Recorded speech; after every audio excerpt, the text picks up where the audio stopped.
Mereka mengatakan bahwasannya dalam Islam Nabi Muhammad memvalidasi umat Islam harus mengakui bahwa Yesus adalah. Pada kesempatan kali ini saya akan memberikan tanggapan atas fitnah yang dilontarkan oleh orang-orang Kristen, orang-orang kafir ini. Mereka mengatakan bahwasannya dalam Islam Nabi Muhammad memvalidasi umat Islam harus mengakui bahwa Yesus adalah Tuhan dengan dalil hadis Maryam tahun 2002 jilid 3 nomor 125. Padahal itu bukanlah hadis melainkan fitnah keji yang orang-orang kafir ini buat. Entah dari mana sumbernya pelintiran hadis ini. Yang jelas, hadis secara tiba-tiba yang dikutip oleh orang-orang Kristen yang kemudian dengan bangganya menyebutkan bahwasannya itu merupakan hadis adalah fitnah keji dan bodoh. Jadi fitnah keji ini mereka tuliskan dalam tulisan di situs Isa dan Islam, situsnya orang kafir ini, tentang sebuah hadis palsu yang sudah dipelintir Kristen, termasuk Staff ID untuk kemudian menipu umat Islam.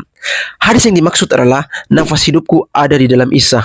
Tentunya umat Islam tidak segampang itu untuk kemudian dibodohi. Sebenarnya hadis ini sudah berulang kali ditanggapi oleh beberapa teman-teman muslim dari beberapa orang blog dan forum. Tapi mari kita bahas. Nah, sejatinya ada beberapa poin fitnah keji yang mereka lontarkan. Fitnah yang pertama, umat Kristiani mengatakan bahwasannya Nabi umat Muslim juga mengakui Isa Al-Masih adalah nafas hidupnya dengan dalil mutiara hadis tahun 2002 jilid 3 nomor 152 dengan bunyi Muhammad mengatakan nafas hidupku ada di dalam Isa putra Maryam. Lalu kemudian mereka mencocok logikan dengan Injil Yohanes 4:14. Kemudian yang kedua, orang-orang kafir ini juga mengatakan bahwasannya Muslim sejati seharusnya wajib mempercayai Isa Al-Masih karena Muhammad menempatkan Isa Al-Masih sebagai bagian penting dalam perjalanan kehidupan rohaninya. Dengan dalil Quran surah 19 ayat 21 yang berbunyi, Jibril berkata, demikianlah Tuhan berfirman, hal itu adalah mudah bagiku dan agar dapat kami menjadikannya Isa Al-Masih suatu tanda sebagai manusia dan sebagai rahmat dari kami. Dan hal itu adalah suatu perkara yang sudah diputuskan. Padahal orang-orang kafir ini tidak memahami konsep dan tafsir ayat itu. Sebenarnya bukan tidak memahami, tapi memang sengaja tidak mau memahami akan kebenaran itu. Oke, mari kita bahas. Nah, seperti yang sudah sangat kita tahu, bahwa dari dulu Staff ID orang-orang Kristen ini adalah kumpulan orang-orang pengecut, hanya berani kemudian melontarkan fitnah, tapi tidak pernah berani bertanggung jawab. Di berbagai situsnya, setiap komentar yang kemudian menyerang mereka dan mereka tidak sanggup membantah, maka akan dihapus komentar itu. Bahkan di halaman fans page-nya sendiri, ketika ada akun FB yang kemudian memberikan tanggapan dan Staff ID orang-orang Kristen ini tidak sanggup kemudian menjawab, maka akun tersebut akan diblokir sehingga tidak dapat memberikan komentar lagi. Sungguh pengecut, bukan? Oke, mari kita jelaskan bantahan poin-poin fitnah keji tadi. Nah, mutiara hadis tahun 2002 jilid 3 nomor 152 nafsi biadi Isa bin Maryam yang artinya nafasku ada di tangan Isa putra Maryam. Sebenarnya tanpa perlu kemudian penjelasan lebar lagi sudah dapat dideteksi bahwa hadis itu adalah hadis ma'udhu, hadis palsu. Hadis ini tidak jelas siapa perawinya dan tidak ada sanadnya, bahkan juga tidak terdapat dalam kitab Bukhari dan kitab Muslim. Dan tidak ada dalam sumber Islam manapun perawi hadis yang bernama Mutiara. Sungguh luar biasa fitnah kejinya orang-orang kafir ini. Astagfirullahaladzim. Dan lebih konyol lagi, hadis ini pun dicantumkan tahunnya, yaitu tahun 2002. Astagfirullah, mana ada hadis diciptakan 1400 tahun setelah kematian Nabi Muhammad? Tidak ada. Periwayatan hadis yang umum diketahui Islam, yakni Imam Bukhari, Imam Muslim, Imam Abu Daud, Imam Tirmizi, Imam Ahmad, Imam Nasai, dan Imam Ibnu Majah. Jadi rupanya Kristiani ini terlalu bodoh menisbahkan kalimat ini sebagai hadis atau perkataan Nabi Muhammad. Jika mereka pintar, seharusnya mereka kemudian tidak mengamalkan hadis ini dengan judul mutiara hadis yang tidak dikenal siapapun. Seharusnya dengan nama perawi yang lebih umum. Contohnya misalnya hadis Bukhari tahun 2002 jilid, ya gitulah.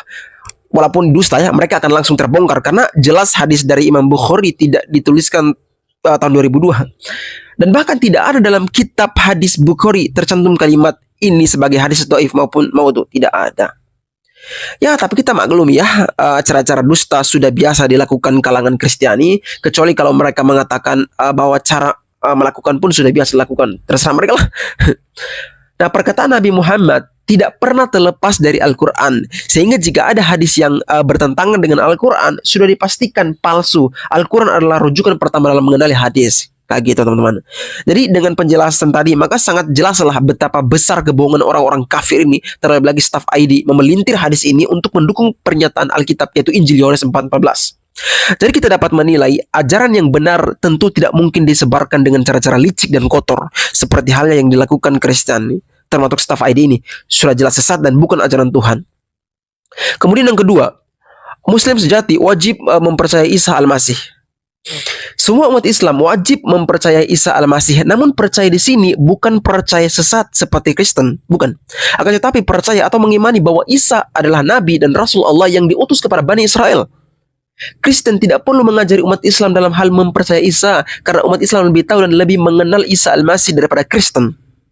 Di dalam Alkitab maupun Al-Quran menjelaskan bahwa Isa adalah Rasul. Nabi tidak pernah menyebut Tuhan. Bahkan orang-orang yang hidup di masa Isa atau Yesus menyebutkan Isa sebagai Nabi Allah, dan bahkan orang yang paling mengenal Isa atau Yesus, yakni ibunya sendiri, Maryam atau Maria, dalam Al-Quran maupun Alkitab, tidak pernah menyebutkan ia menyatakan Isa sebagai Tuhan. Bahkan Maryam hanya menyebutkan Isa sebagai anak Allah, yakni orang-orang yang terkemuka atau kemudian pilihan Allah seperti Nabi atau Rasul. Keyakinan Isa sebagai Tuhan tidak pernah ada dalam Alkitab, kecuali hanya penafsiran secara paksa yang dilakukan oleh Kristen terhadap ayat-ayat Alkitab untuk mendukung ajaran Paulus. Nah, mengenai penjelasan ayat Al-Quran tadi tentang Isa Al-Masih adalah rahmat dari Allah Subhanahu wa Ta'ala, tentu tidak ada seorang pun dari Muslim yang tidak mengakui Isa adalah bagian dari rahmat Allah. Karena rahmat Allah tidak terbatas, bisa berbentuk apa saja, dan tentu rahmat Allah berlaku untuk semua makhluknya, dari manusia, hewan, dan alam semesta. Hanya saja Kristen keliru besar dalam hal memahami rahmat Allah, yakni berkesimpulan menyatakan bahwa ayat itu bermakna Isa sebagai Tuhan. Padahal rahmat Allah tidak hanya Isa, hujan adalah bagian dari rahmat Allah. Lantas apakah kemudian dengan datangnya hujan kemudian diyakini sebagai Tuhan? Tentu tidak. Itu merupakan kekeliruan dalam implementasi dari rahmat Allah, seperti yang dilakukan Kristen menerima rahmat Allah, yakni Isa yang diutus hanya untuk Bani Israel lantas malah dipertuhankan. Jelas ini merupakan kekeliruan yang sangat fatal sekali, teman-teman. Padahal Isa atau Yesus menyatakan Tuhan hanya satu dan Yesus adalah utusan Allah, dan parahnya Yesus yang mengaku hanya diutus untuk domba-domba tersesat bagi Bani Israel, Kristen yang bukan dari bangsa Israel pun tetap menerimanya. Jelas merupakan kekeliruan, teman-teman.